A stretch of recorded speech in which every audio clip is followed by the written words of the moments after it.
Hello বন্ধুরা, আজ আপনাদের আমি এমন এক যাত্রায় নিয়ে যেতে চলেছি যেখানে টিকে থাকা আর বিপর্যয়ের মধ্যকার সীমারেখা ক্ষুরধার ছুরির চেয়েও সূক্ষ্ম।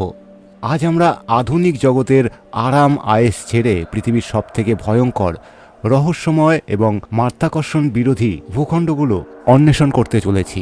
শূন্য ভাসমান প্রাচীন সমাধিস্থল থেকে শুরু করে এমন রাস্তা যেখানে একটি ভুল মানেই নিশ্চিত মৃত্যু। এই গন্তব্যস্থলগুলো মানব সাহসের চূড়ান্ত পরীক্ষা।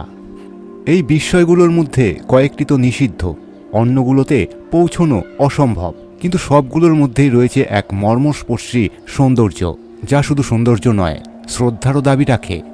তাই আমার সকল বন্ধুদের কাছে অনুরোধ, আজকের এই ভিডিওটি সম্পূর্ণ মনোযোগ সহকারে দেখুন, কারণ এই ধরনের পরিবেশে একটি ভুল পদক্ষেপই প্রায়শই শেষ ভুল হয়ে দাঁড়ায়।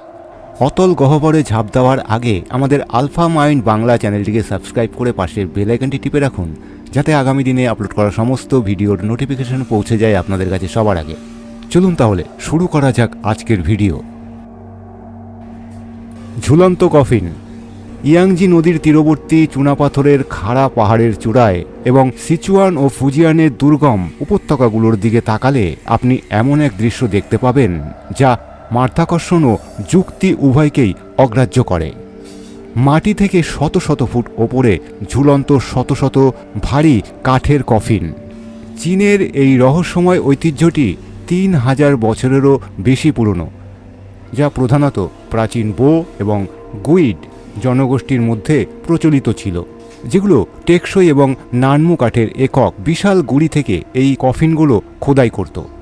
এই কফিনগুলোর কয়েকটি পাথরে পোতা কাঠের খুঁটির ওপর বসানো আছে, আবার অন্যগুলো প্রাকৃতিক গুহার ভেতরে এমন উঁচু তাকের ওপর রাখা আছে যেখানে আধুনিক পর্বত আরোহীদের পক্ষেও উন্নত মানের সুরক্ষা সরঞ্জাম নিয়ে পৌঁছানো কঠিন হয়ে দাঁড়ায়। গংশান কাউন্টির সবথেকে বিখ্যাত স্থানটিতে ধনুক জনগোষ্ঠীর পাহাড়ের খাড়া ঢাল থেকে ঝুলন্ত কফিন রয়েছে। কোনোটির ওজন প্রায় 500 পাউন্ড পর্যন্ত। তবুও সেগুলোকে এমন নিখুঁতভাবে স্থাপন করা হয়েছে যা আধুনিক প্রকৌশলীদেরও অবাক হতে বাধ্য করে। এই বিশাল আকারের কফিনগুলোকে উত্তোলন করতে ঠিক কী ধরনের পদ্ধতি ব্যবহার করা হয়েছিল তা নিয়ে প্রত্নতাত্ত্বিকদের মধ্যে এখনও বিতর্ক রয়েছে। জটিল পুলি ব্যবস্থা থেকে শুরু করে মাটির ঢালু পথ বা মাটি থেকে তৈরি মাচা পর্যন্ত বিভিন্ন তত্ত্ব প্রচলিত থাকলেও ব্যবহৃত সরঞ্জামগুলোর কোনো অকাট্য প্রমাণ অবশিষ্ট নেই। তবে এই বিপজ্জনক কাজের পেছনে আধ্যাত্মিক প্রেরণা ছিল এই প্রত্নতাত্ত্বিক বিশ্বাস যে মৃত ব্যক্তিকে আকাশের কাছাকাছি রাখলে তাদের আত্মা আরও দ্রুত স্বর্গে পৌঁছতে পারবে। অন্যদিকে এর অসামান্য উচ্চতা মৃতদেহগুলোকে মাংসাশী প্রাণী এবং নদী উপত্যকার বিধ্বংসী বন্যা থেকে রক্ষাও করেছিল। সময়ের সাথে সাথে অনেক কাঠের খুঁটি পচে যাওয়ায় কফিনগুলো নিচের গিরিখাতে পড়ে গেছে। বর্তমান সময়ে এই দৃশ্যটি এক ভূতুড়ে আবহ সৃষ্টি করেছে। এই খাড়া পর্বত গাত্রের পাদদেশে দাঁড়িয়ে পূর্বপুরুষ প্রেমের বিপুল ভার এবং মাটি ও মেঘের মাঝে ঝুলে থাকা এক উলম্ব সমাধিক্ষেত্রের ভূতুড়ে নীরবতা অনুভব করা যায়।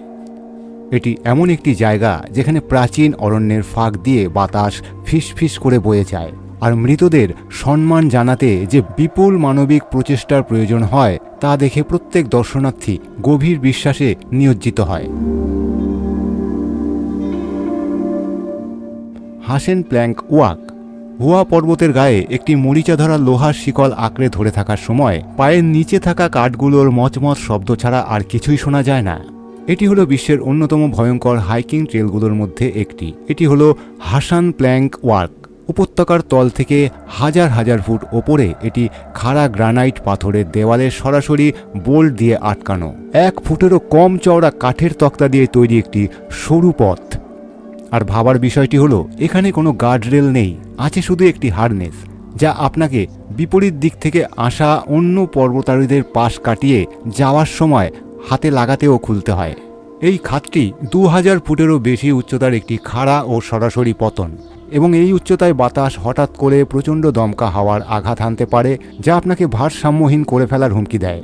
এই পথটি মূলত বহু শতাব্দী আগে আধ্যাত্মিক নির্জনতার সন্ধানে থাকা সন্ন্যাসীদের দ্বারা নির্মিত হয়েছিল। তবে ইদানিংকালে আধুনিক সুরক্ষা ব্যবস্থা যুক্ত করা হলেও অতল গহ্বরে আদিম ভয় অপরিবর্তিত রয়ে গেছে। শীতকালে এই তক্তাগুলোই বরফ জমে পিচ্ছিল হয়ে যায়, গ্রীষ্মকালে বিপুল সংখ্যায় পর্যটকের আনাগোনার কারণে এক মারাত্মক যানজটের সৃষ্টি হয়, যেখানে খোলা জায়গায় মানুষকে একে অপরকে পাশ কাটিয়ে গায়ের সাথে গা লাগিয়ে যেতে হয়। প্রতিটি পদক্ষেপে সম্পূর্ণ মনোযোগ প্রয়োজন, কারণ পাহাড়ের বিশালতার তুলনায় তক্তাগুলোকে ধরে রাখা প্রাচীন লোহার পেরেকগুলো উদ্বেগজনকভাবে ভঙ্গুর মনে হয়। অনেক পর্যটক মাঝপথে গিয়ে মাথা ঘোরার সমস্যায় অস্থির হয়ে পড়েন, সামনে বা পেছনে নড়তে পারেন না। তখন গাইড নেওয়ার প্রয়োজন হয়। যারা অস্বস্তিকর স্বাচ্ছন্দ্যে এই উচ্চতা অতিক্রম করেন, এই পথে হাঁটা মানে ঐশ্বরিকতার এক ঝলক দেখার জন্য নিজের জীবন নিয়ে জুয়া খেলা, এক বিভীষিকাময় আচার যা বিশ্বের সবচেয়ে দুঃসাহসী অভিযাত্রীদের জন্য দীক্ষার এক অপরিহার্য অংশ হয়ে ওঠে। এটি এমন এক অভিজ্ঞতা যা সমস্ত ভান সরিয়ে দেয় এবং আপনার হাতে রেখে যায় শিকলের শীতল আঁকড়ে ধরা নিজের ভঙ্গুরতার ভয়াবহ উপলব্ধি ছাড়া আর কিছুই নয়। চকিং সিউদাও বালেংস্কাই হাই রোড। এখন আপনি এমন একটি সরু রাস্তার কথা কল্পনা করুন যেখানে আপনার গাড়ির দুই পাশেই দিগন্ত অদৃশ্য হয়ে যায় এবং আপনাকে কংক্রিটের এমন একটি ফালির ওপর দিয়ে গাড়ি চালাতে হয় যা দেখতে ছুরির ধারালো প্রান্তের মতো। এটি হলো চাকিংয়ের দাও বালেয়াং স্কাই রোড। বিশ্বের অন্যতম মানসিক চাপ সৃষ্টিকারী এবং বিপজ্জনক ড্রাইভিং রুট হিসেবে এটি ব্যাপকভাবে বিবেচিত।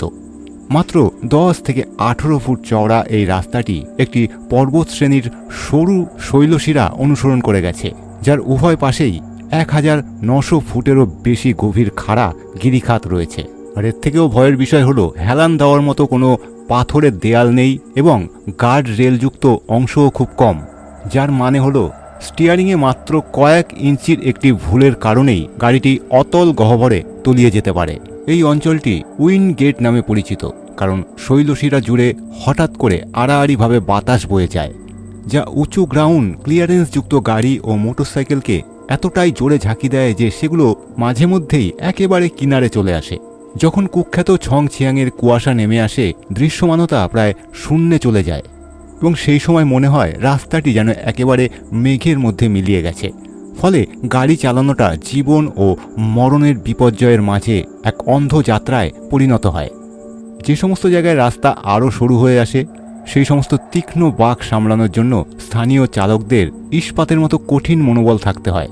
প্রায়শই বিপরীত দিক থেকে আসা গাড়িগুলোর সঙ্গে মুখোমুখি হলে একটি গাড়িকে কয়েক মাইল পর্যন্ত পেছনে চলে যেতে হয়। পাশের জানলা দিয়ে শুধু শূন্যস্থান দেখার মানসিক চাপ সবথেকে অভিজ্ঞতা সম্পন্ন চালকের মনেও আতঙ্ক সৃষ্টি করার জন্য যথেষ্ট। এটি প্রয়োজনের তাগিদে নির্মিত চরম প্রকৌশলের এক অনবদ্য নিদর্শন, কিন্তু ভ্রমণকারীদের জন্য এটি ধূসর পাথর, সাদা কুয়াশার এক ভুতুড়ে করিডোর, যেখানে ভুলের কোনো অবকাশ নেই।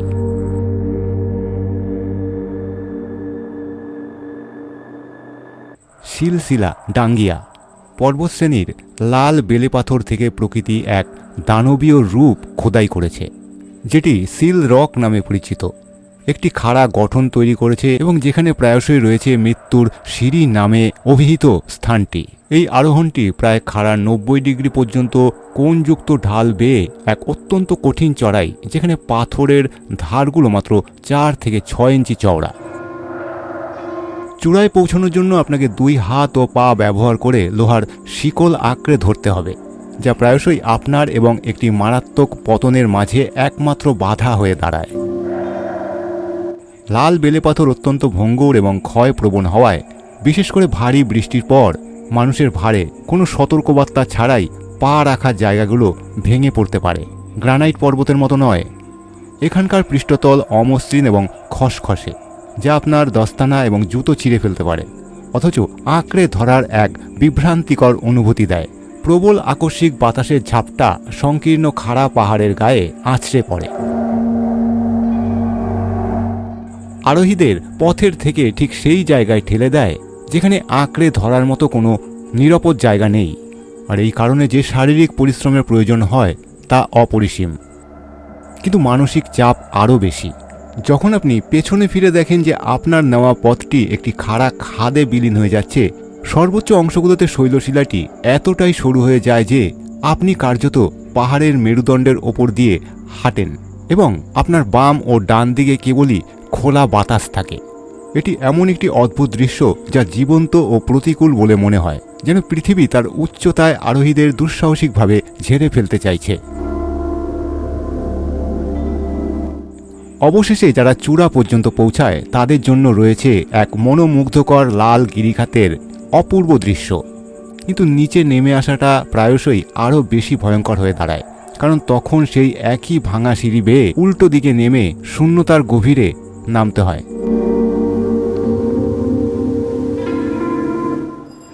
অটুলার ক্লিফ গ্রাম 200 বছরেরও বেশি সময় ধরে সিচুয়ান প্রদেশের একটি পার্বত্য মালভূমিতে অবস্থিত আতুয়াইয়ের বাসিন্দারা প্রায় সম্পূর্ণ বিচ্ছিন্নভাবে বসবাস করত।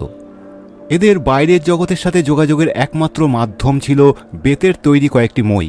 এটি পৃথিবীর সবচেয়ে ভয়ঙ্কর স্কুল পথ হিসেবে পরিচিতি লাভ করেছিল, কারণ মাত্র 6 বছর বয়সী শিশুদেরও নিচের উপত্যকায় তাদের ক্লাসে পৌঁছানোর জন্য 2 ঘন্টা ধরে পিচ্ছিল হাতে বোনা মই বেয়ে নামতে হতো। এই মইগুলো ছিল লতা আর সরু ডালপালা একসাথে বেঁধে তৈরি করা, যা 2600 ফুটেরও বেশি গভীর এক খাড়া পাহাড়ের গায়ে আঁকড়ে থাকত। শস্যের ভারী বস্তা থেকে শুরু করে গবাদি পশু, এমনকি ওয়াশিং মেশিনের মতো যন্ত্রপাতি পর্যন্ত সমস্ত প্রয়োজনীয় জিনিস গ্রামের পুরুষদের পিঠে এই পাহাড় বেয়ে ওপরে বয়ে নিয়ে যেতে হতো।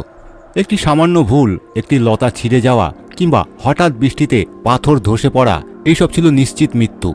বয়স্কদের ওপর শারীরিক ধকল এতটাই বেশি ছিল যে অনেক বাসিন্দা বছরের পর বছর মালভূমি ছেড়ে কোথাও যেতেন না এবং তাদের পুরো জীবনটাই এই পার্বত্য আশ্রয়স্থলের 4 দেওয়ালের মধ্যেই কাটিয়ে দিতেন। 2016 সালে বিশ্বব্যাপী গণমাধ্যমের দৃষ্টি আকর্ষণের পর চীন সরকার বেতের মইয়ের পরিবর্তে 2556টি ধাপ বিশিষ্ট একটি ভারী ইস্পাতের মই স্থাপন করে দেয়। এতে করে বিপদের ঝুঁকি অনেকটা কমে গেলেও এর কঠোর শারীরিক চাহিদা অপরিবর্তিত রাখে। বর্তমান সময়ে এই গ্রামটিতে 4G'র মতো ইন্টারনেট সংযোগ রয়েছে এবং স্টিলের মইটি পর্যটকদের আকর্ষণ করছে। তবুও ভয় এবং বিচ্ছিন্নতার রেশ এখনও পাহাড়ের চূড়াগুলোতে ঝুলে আছে। এটি মানবীয় সহনশীলতার এক শক্তিশালী প্রতীক হয়ে উঠেছে এবং এমন এক ভূখণ্ডে টিকে থাকার জন্য একটি সম্প্রদায় যে চরম পদক্ষেপ নিতে পারে তাও একটি নিদর্শন। এই ভূখণ্ডটি যেন তাদেরকে দূরে রাখার জন্যই তৈরি করা হয়েছে। তিয়ান পর্বতের ভায়া ফাড়েরা শুধুমাত্র লোহার ক্যারাবিনার ও একটি নিরাপত্তা তার দিয়ে ঝোলানো। তিয়ান পর্বতের ভায়া ফাড়াদা পথে আরোহীরা নিজেদেরকে সরাসরি একটি খাড়া পাহাড়ের গায়ে নোঙর করা অবস্থায় দেখতে পান, যার নিচে কোনো ঢালু ভূমি থাকে না। এই লোহার পথটি প্রায় তীব্র মাথা ঘোরা সৃষ্টি করার জন্য তৈরি করা হয়েছে। যেহেতু কাচের হাঁটার পথ এবং ধাতব ধাপগুলো এক অন্তহীন খাড়া খাদের স্বচ্ছ দৃশ্য দেখায়, তাই কাচ পরিষ্কার রাখার জন্য সমস্ত দর্শনার্থীকে বিশেষ মখমলের জুতোর আবরণ পরতে হয়। মেঘ ও এবড়োখেবড়ো পাথরের এক শূন্যতার ওপর দিয়ে উজ্জ্বল রঙের পায়ে হেঁটে যাওয়ার এক পরাবাস্তব দৃশ্য তৈরি করে। এই অভিজ্ঞতাটি এতটাই অপ্রতিরোধ্য যে মাঝপথে অনেকেরই সম্পূর্ণ মানসিক বিপর্যয় ঘটে এবং তারা সংজ্ঞাহীন আতঙ্কে পাহাড়ের চূড়া আঁকড়ে ধরে শারীরিকভাবে নড়াচড়া করতে সক্ষম হয়ে পড়েন। খোলা বাতাস আর গর্জনরত হাওয়ার নিরাপত্তার সমস্ত অনুভূতি প্রায়শই জমে যাওয়া কর্মীদের আক্ষরিক অর্থেই টেনে বা কাঁধে করে নিরাপদ স্থানে নিয়ে যেতে হয়। পাহাড়ের ঢাল এতটাই খাড়া যে প্রায়শই মনে হয় পথটি গিরিখাতের ওপর দিয়ে বাইরের দিকে ঝুঁকে পড়ছে এবং আপনার ভর কেন্দ্রকে অতল গহ্বরের দিকে ঠেলে দিচ্ছে। এক কথায় বলতে গেলে এটি এমন একটি জায়গা যেখানে আধুনিক পর্যটনের সাথে আদিম ভয়ের মিলন ঘটে। আসলে এটি একটি নিয়ন্ত্রিত পরিবেশ দিলেও তা মৃত্যুর সঙ্গে সরাসরি জুয়া খেলার মতোই মনে হয়। যারা উচ্চতা সহ্য করতে পারেন তাদের জন্য চারপাশের চূড়াগুলোর দৃশ্য অতুলনীয়, কিন্তু যারা উচ্চতা একেবারেই সহ্য করতে পারেন না তাদের কাছে এটা একেবারে ভয়ঙ্কর একটি ব্যাপার হয়ে দাঁড়ায়। তো বন্ধুরা, এই ছিল আজকের ভিডিওটি কেমন লাগলো কমেন্ট করে জানাতে ভুলবেন না। যদি ভালো লেগে থাকে একটি লাইক করবেন। আরও এই ধরনের ভিডিও যদি দেখতে চান তাহলে আলফা মাইন্ড বাংলা চ্যানেলটিকে এখনই সাবস্ক্রাইব করে পাশের বেল আইকনটি টিপে রাখুন। আগামী দিনে আপলোড করা প্রত্যেকটি ভিডিওর নোটিফিকেশান পৌঁছে যাবে আপনার কাছে সবার আগে। সবাই ভালো থাকবেন, দেখা হচ্ছে পরের ভিডিওতে।